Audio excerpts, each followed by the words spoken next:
What's going on, guys? I'm back with another video, and this video I'm going to show you my ultimate guessing guide for the SAT. And we all know sometimes time gets in the way of the SAT and you're pressured for time, and you really have to decide which choice to pick quickly. So usually what most people do is they either randomly circle questions, question answers based on some pattern, like they'll do A, B, C, D, then CBA, A, B, C, D, or some just pick one letter and go all the way down. So they'll pick B, B, B, B, B, B.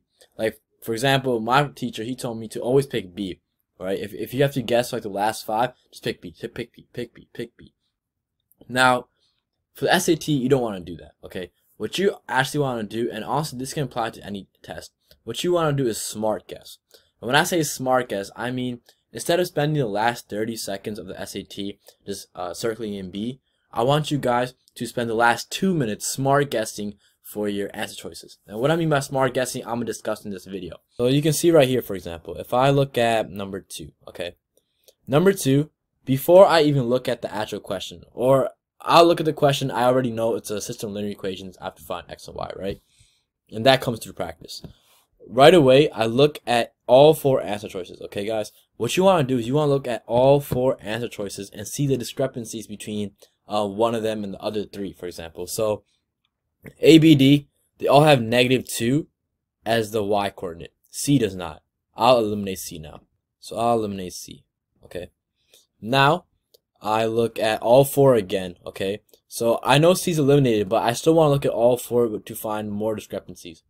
A is the only one with 3 in it, right? 3 in any of the coordinates. The C, B, C, D all have 2s. So I'll eliminate A. Now it's time to look at B and D. Well, B and D, it's a 50-50 shot at this point. So, like I said, always pick B. If you're at the 50-50 and B is one of the choices, pick B. Don't pick A. A is usually the trap answer. B is usually the correct answer, in my opinion. Now, that's what I would go with. So I'll go with B.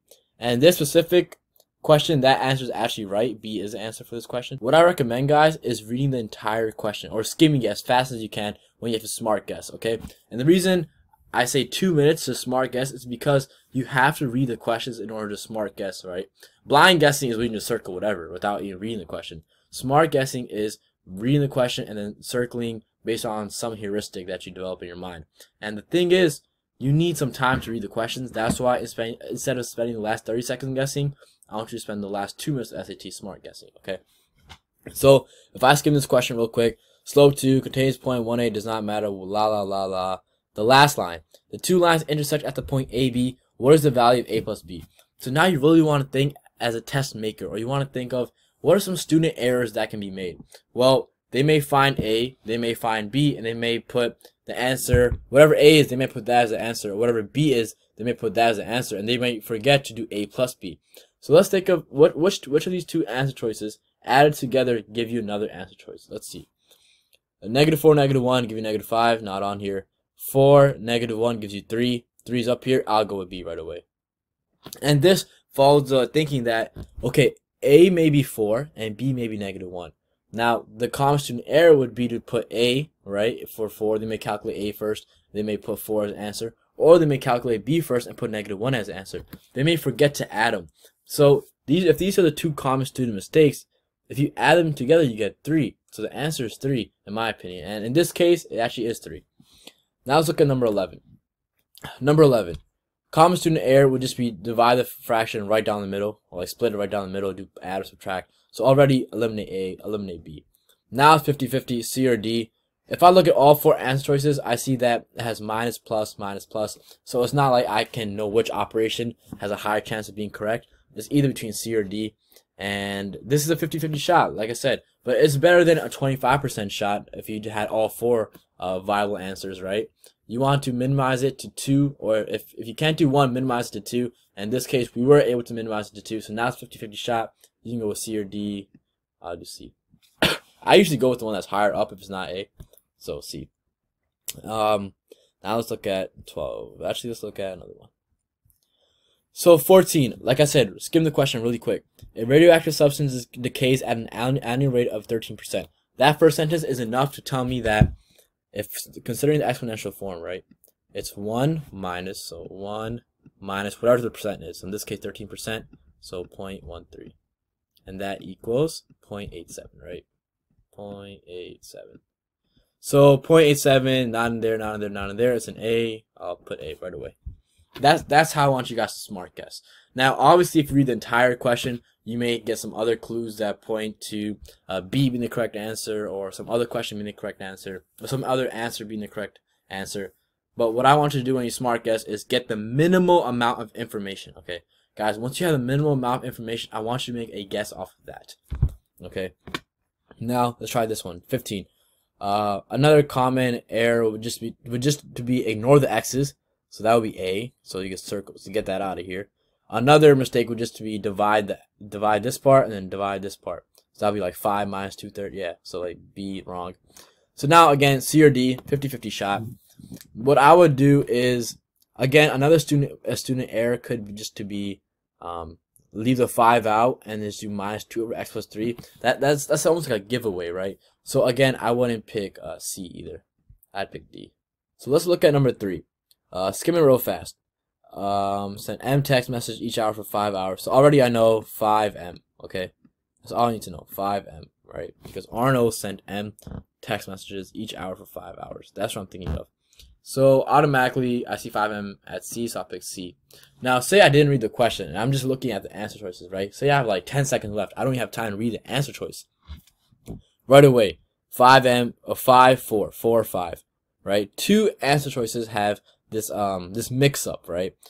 They're just probably guessing if you can assign the variable to the correct coefficient. So already I know A and B are wrong because they don't have any binomial. C and D are the only binomials, right? They share this. So the probability of A and B being correct is highly like wrong, right? So it has to be C or D. And then, like I said, pick the one that's higher up. So I go with C and look at all the answer choices, right? I see 2 of them have 2x squared y, right? C and D. A and B share nothing. They have nothing about them that shows that, hey, these 2 together have something these 2 don't. But C and D, they both have this 2x squared y, which A and B do not. So A and B are out of here, all right?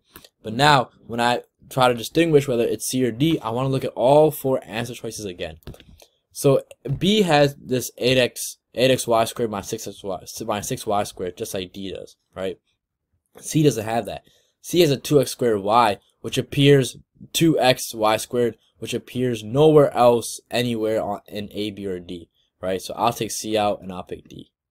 Now with these type of questions, I see that you're supposed to be switching quantities around, right?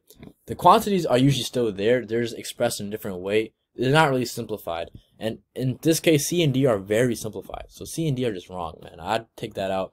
And as a test maker, would you want to make it that easy for the student? No. So as a student, you should be able to recognize that there's no way it's this easy, right? There's no way just C or D, bang. No.